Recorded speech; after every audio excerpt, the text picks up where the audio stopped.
آپ کو پتہ ہے کہ جو نظر لگتی ہے نا خاص طور پر، اور جس سے بہت سی بیماریاں آتی ہیں، اس پہ اب تحقیق بھی ہو رہی ہے پیراسائیکالوجی میں، کہ نظر سے جو ریز اٹھتی ہیں وہ انسان کے جسم میں، یعنی نیگیٹو ریز جو خاص طور پر آتی ہیں، حسد کی نظر ہوتی ہے جیسے، تو وہ آ کے ایک ریئیکشن کرتی، کیمیکل ریئیکشن ہوتا ہے اس کی وجہ سے بلڈ میں، جس سے کچھ بیماریاں پیدا ہوتی ہیں۔ حدیث میں آپ کو سنا دیتی ہوں۔ حضرت ام سلمہ سے روایت ہے کہ آپ صلی اللہ علیہ وسلم نے ایک لڑکی کے چہرے پر کالے پیلے رنگ کا نشان دیکھا تو آپ نے فرمایا اسے نظر بد لگ گئی ہے، اس پر دم کرو۔ حضرت جابر کہتے ہیں کہ آپ صلی اللہ علیہ وسلم نے آل حزم کو سانپ کے ڈسنے کی وجہ سے دم کرنے کی رخصت دی، اور آپ نے اسما بنت امیس سے پوچھا کیا وجہ ہے کہ میرے بھتیجے کمزور ہیں، کیا فقر و فاقہ کا شکار ہیں، یعنی کھانے پینے کے باوجود یہ کیوں کمزور ہیں، کیا ان کو کچھ کھانے کو نہیں ملتا؟ انہوں نے کہا نہیں، بلکہ انہیں نظر بد بہت جلد لگ جاتی ہے، تو آپ نے فرمایا ان پر دم کیا کرو۔ یعنی جس بیماری کی سمجھ میں نہ آئے کہ کھائے پیے بھی انسان جوان بھی ہو لیکن اس کو صحت ہو ہی نہ، کوئی ظاہری سبب معلوم ہی نہ ہو، تو ایسے شخص پر دم کرنا چاہیے۔ حضرت عائشہ صدیقہ کہتی ہیں کہ رسول اللہ صلی اللہ علیہ وسلم نظر بد کی وجہ سے دم کرنے کا حکم دیتے تھے۔ حضرت انس کہتے ہیں کہ آپ صلی اللہ علیہ وسلم نے نظر بد اور بچھو وغیرہ کے ڈسنے سے اور پھوڑوں سے دم کرنے کی اجازت دی، یعنی پھوڑے وغیرہ جو ہوتے ہیں نا اس پر بھی دم کی اجازت دی، تو جسمانی بیماری ہے نا۔ اور نظر کے بارے میں تو یہ بھی کہا گیا ہے، حدیث میں آتا ہے کہ نظر بد کا لگنا حق ہے، انسان کو اونچے پہاڑ سے گرا سکتی، کیونکہ ہوتا کیا ہے کہ جب ایک خاص اینگل سے دیکھا جاتا ہے تو دوسرے انسان کے جسم میں جیسے لرزہ سا آ جاتا ہے نا، اور انسان ہل جاتا ہے۔ اس کی دلیل قرآن میں بھی ہے، ایک سورت کے آخر میں آتا ہے وَإِن يَكَادُ الَّذِينَ كَفَرُوا لَيُزْلِقُونَكَ بِأَبْصَارِهِمْ لَمَّا سَمِعُوا الذِّكْرَ، کہ قریب ہے کہ کچھ کافر آپ کو اپنی نگاہوں سے کیا کر دیں، پھسلا دیں جب یہ قرآن سنتے ہیں۔ یعنی وہ سننے نہیں آتے تھے، صرف آپ کو گھورتے رہتے تھے۔ اور کس لیے گھورتے رہتے تھے؟ تاکہ آپ بول نہ سکیں، آپ لرز جائیں، ڈگمگا جائیں، اپنا کام چھوڑ دیں، بری نیت سے آتے تھے۔ وَيَقُولُونَ إِنَّهُ لَمَجْنُونَ، کہتے ہیں کہ یہ تو مجنون ہو گیا۔ آپ صلی اللہ علیہ وسلم نے فرمایا نظر بد حق ہے، اگر تقدیر سے کوئی چیز سبقت لے جا سکتی ہوتی تو وہ نظر بد ہے۔ پتہ کیسے چلے؟ چل جاتا ہے، پتہ کیوں نہیں چلتا؟ مثلاً آپ کا بچہ ہنس رہا تھا، کھیل رہا تھا، دودھ پی رہا تھا کہ اچانک کوئی شخص آیا اور جب وہ اٹھا تو بچے نے شور کرنا شروع کر دیا، اور پتہ چل جاتا ہے۔ بعض اوقات گھر ہی کے لوگوں کی لگ جاتی، بعض اوقات محبت سے بھی لگ جاتی، کہ بچہ کھیل رہا تھا، آپ دیکھتے کہ وہ گر پڑا، اچانک رونا دھونا شروع ہو گیا، سر پٹ گیا۔ حدیث میں آتا ہے نظر بد انسان کو موت تک اور اونٹ کو ہانڈی تک پہنچا دیتی ہے۔ اونٹ کو ہانڈی تک پہنچانے کا مطلب کیا ہے؟ ذبح کرنا پڑ جاتا ہے، تڑپنے لگتا ہے۔ آپ صلی اللہ علیہ وسلم نے فرمایا اللہ کی قضاء اور تقدیر کے بعد سب سے زیادہ نظر بد کی وجہ سے میری امت میں اموات ہوں گی۔ آپ صلی اللہ علیہ وسلم نے فرمایا نظر بد سے اللہ کی پناہ طلب کیا کرو، کیونکہ نظر بد کا لگنا حق ہے۔ اسما بنت امیس نے آپ سے گزارش کی کہ بنو جعفر کو نظر بد لگ جاتی ہے تو کیا وہ ان پہ دم کر سکتی ہیں؟ آپ نے فرمایا ہاں، یعنی ایک عورت بھی دم کر سکتی ہے، اور اگر تقدیر سے کوئی چیز سبقت لے جانے والی ہوتی تو وہ نظر بد ہے۔ آپ نے فرمایا بے شک نظر بد انسان پر اثر انداز ہوتی ہے، حتیٰ کہ اگر وہ ایک اونچی جگہ پر ہو تو نظر کی وجہ سے گر بھی سکتا ہے، یعنی فزیکلی بھی اثر انداز ہوتی۔ اور آپ دیکھیں کہ وہ قرآن پاک میں نہیں آتا وَمِن شَرِّ حَاسِدٍ إِذَا حَسَد، اور حاسد کے شر سے جب وہ حسد کرے، تو نظر بد ہوتی کس کی ہے؟ حاسد کی ہوتی۔ بری نظر کس کی ہوتی ہے؟ حاسد کی۔ تو جو صبح شام 3 دفعہ یہ پڑھتے رہیں ان کو حاسد کچھ نہیں کر سکتے، ان کا کچھ نہیں بگاڑ سکتے، جتنا چاہیں گھورتے رہیں۔ اسی طرح ابن کثیر نے کہا کہ نظر بد کا اللہ کے حکم سے لگنا اور اثر انداز ہونا حق ہے۔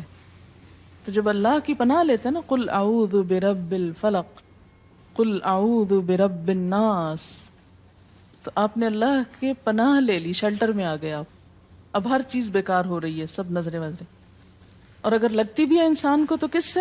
اللہ کے اذن سے لگتی۔ حافظ ابن حجر کہتے ہیں کہ نظر بد کی حقیقت کچھ یوں ہے کہ ایک خبیث الطبع انسان اپنی حاسدانہ نظر جس شخص پر ڈالے تو اسے نقصان پہنچے۔ ابن قیم کہتے ہیں کچھ کم علم لوگوں نے نظر بد کی تاثیر کو باطل قرار دیا ہے، اور ان کا کہنا ہے کہ یہ محض توہم پرستی ہے اور اس کی کوئی حقیقت نہیں، لیکن حقیقت یہ ہے کہ یہ لوگ سب سے زیادہ جاہل اور ارواح کی صفات اور ان کی تاثیر سے ناواقف ہیں، اور ان کی عقلوں پہ پردہ پڑا ہوا ہے، جبکہ تمام امتوں کے عقلاء باوجود اختلاف مذاہب کے نظر بد سے انکار نہیں کرتے، یعنی صرف اسلام میں نہیں، دیگر مذاہب میں بھی یہ کانسیپٹ پایا جاتا ہے، اگرچہ نظر بد کے سبب اور اس کی جہت تاثیر کے سلسلے میں ان میں اختلاف ہے۔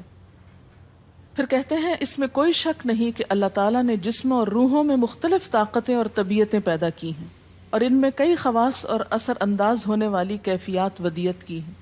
آپ دیکھیں کہ لو چلتی ہے تو اثر نہیں ہوتا، اس کا بھی تو اثر ہوتا ہے نا، حالانکہ وہ نظر نہیں آ رہی ہوتی، اور کسی عقل مند کے لیے ممکن نہیں کہ وہ جسموں میں روحوں کی تاثیر سے انکار کرے، کیونکہ یہ چیز خود دیکھی اور محسوس کی جا سکتی ہے، اور آپ دیکھ سکتے ہیں کہ ایک شخص کا چہرہ اس وقت انتہائی سرخ ہو جاتا ہے جب اس کی طرف وہ انسان دیکھتا ہے جس کا وہ احترام کرتا ہے، اور اس سے شرماتا ہو، اور اس وقت پیلا پڑ جاتا ہے جب اس کی طرف ایک ایسا آدمی دیکھتا ہے جس سے وہ ڈرتا ہو، یعنی جس سے آپ ڈرتے ہیں وہ آپ کو دیکھے تو آپ کا رنگ پیلا ہو جاتا ہے۔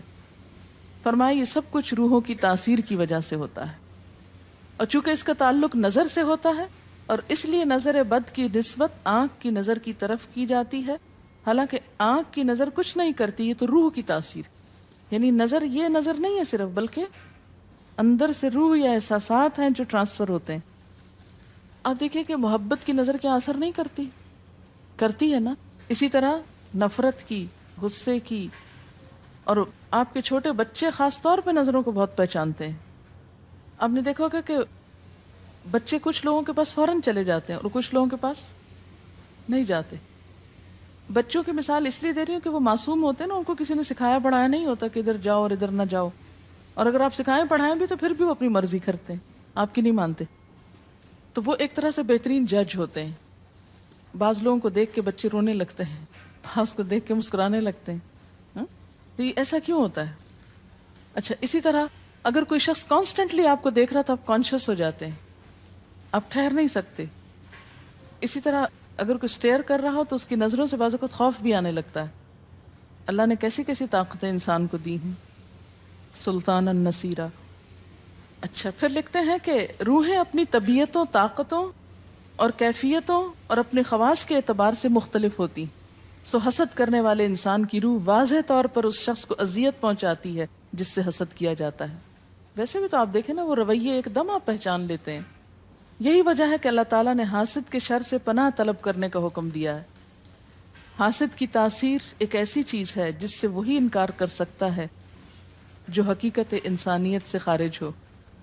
جنوں کی نظر بھی لگتی، یہ میرا قول نہیں ہے، حدیث ہے۔ حضرت ابو سعید خدری سے روایت ہے کہ رسول اللہ صلی اللہ علیہ وسلم جنات اور انسانوں کی نظر بد سے پناہ مانگتے تھے، یعنی آپ جو پناہ مانگتے تھے بری نظر سے، وہ انسانوں کی بھی اور جنوں کی بھی۔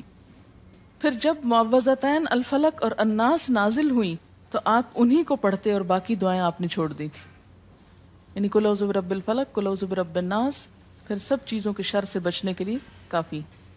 یاد رکھیے بعض اوقات اپنی نظر بھی لگتی ہے، خود کو بھی نظر لگتی ہے۔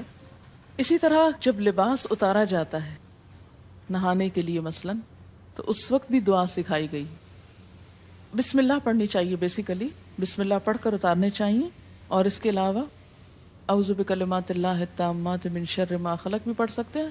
آپ کو معلوم ہے کہ ٹوائلٹ میں جانے سے پہلے بھی دعا سکھائی گئی، کیونکہ جنات کے ٹھکانے گندی جگہوں پر ہوتے ہیں۔ اللہم انی اعوذ بک من الخبث والخبائث، خبیث جنوں اور خبیث جننیوں، خبائث سے تیری پناہ میں آتا ہوں۔ یہ دعا کیوں سکھائی گئی؟ اسی لیے کہ اگر آپ وہاں پر موجود ہیں، اور خصوصاً اگر آپ بے لباس ہیں، تو بھی ایسی چیزوں کی نظر بھی لگ سکتی ہے اور وہ چیزیں اثر انداز بھی ہو سکتی ہیں۔ اسی لیے بلا ضرورت تنہائی میں بھی بے لباس ہونے سے منع کیا گیا ہے۔ بعض لوگوں کی عادت ہوتی ہے نا کہ وہ نہانے بیٹھتے ہیں تو وہیں کپڑے دھونے شروع کر دیتے ہیں، اور نہیں، بس فوراً اپنے آپ کو ڈھانکنے کی کوشش کریں، بلا ضرورت زیادہ دیر بے لباس نہ رہیں۔ ایک حدیث میں آتا ہے، ابو امامہ کہتے ہیں کہ میرے باپ سہل بن حنیف نے غسل کا ارادہ کیا اور جب قمیص اتاری تو عامر بن ربیعہ ان کی طرف دیکھ رہے تھے۔ ان کا رنگ انتہائی سفید تھا اور جلد بہت خوبصورت تھی۔ عامر نے دیکھتے ہی کہا، میں نے آج تک اتنی خوبصورت جلد کسی کنواری لڑکی کی بھی نہیں دیکھی۔ ان کا یہ کہنا تھا کہ سہل کو شدید بخار شروع ہو گیا۔ چنانچہ نبی صلی اللہ علیہ وسلم کو یہ قصہ بتایا گیا اور آپ سے یہ بھی کہا گیا کہ سہل کی حالت یہ ہے کہ وہ سر بھی نہیں اٹھا سکتا۔ آپ نے پوچھا، کیا تمہیں کسی پہ شک ہے؟ انہوں نے کہا، جی ہاں، عامر بن ربیعہ پہ ہو سکتا ہے۔ آپ نے انہیں بلوایا اور ناراضگی کا اظہار کرتے ہوئے فرمایا، تم میں سے کوئی ایک کیوں اپنے بھائی کو قتل کرتا ہے؟ کیا تم بارک اللہ نہیں کہہ سکتے تھے؟ اس لیے اب غسل کرو، اور اس غسل کا پانی کس پہ ڈالا جائے؟ جس کو نظر لگی۔ عامر نے اپنا چہرہ، ہاتھ، کوہنیاں، ٹخنے، پاؤں اور اپنی چادر کے اندرونی حصے دھوئے، پھر اسی پانی کو آپ نے سہل کے اوپر پیچھے سے بہا دی، یہ نہیں کہ اس کے منہ پہ ڈالنا، پیچھے سے بہا دیا، اور سہل فوراً ٹھیک ہو گئے۔ اس کا طریقہ بتایا گیا اس غسل کا۔ ابن شہاب زہری کا کہنا ہے کہ ہمارے زمانے کے علماء نے غسل کی یہ کیفیت بیان کی ہے، جس آدمی کی نظر لگی ہو اس کے سامنے ایک برتن رکھ دیا جائے جس میں وہ سب سے پہلے کلی کرے اور پانی اسی برتن میں گرائے، پھر اپنا چہرہ دھوئے، پھر اسی پانی کے ذریعے اپنے ہتھیلیاں، دائیں ہاتھ اور ہتھیلی پہ پانی بہائے، پھر بائیں پر، اور پھر دائیں کوہنی پر، پھر بائیں کوہنی پر، پھر بائیں ہاتھ سے اپنا دایاں پاؤں دھوئے، پھر دائیں ہاتھ سے بایاں پاؤں دھوئے، اور پھر اسی طرح گھٹنوں پہ پانی بہائے، اور پھر یاد رہے کہ سارا پانی برتن کے اندر جائے، اور اس کے بعد جس شخص کو نظر لگی ہو اس کے سر کی پچھلی جانب سے وہ پانی ایک ہی بار بہا دیا جائے۔ حضرت عائشہ کہتی ہیں کہ جس شخص کو بری نظر لگتی اس کو اسی طرح غسل کروایا جاتا۔ اب بعض اوقات یہ نہیں پتہ چلتا کس کی لگی، ایسی صورت میں پھر طریقہ کیا ہے علاج کا؟ مریض کے سر پہ ہاتھ رکھ کر یہ دعا پڑھی جائے، بسم اللہ ارقیک من کل داء یؤذیک من کل نفس او عین حاسد اللہ یشفیک بسم اللہ ارقیک۔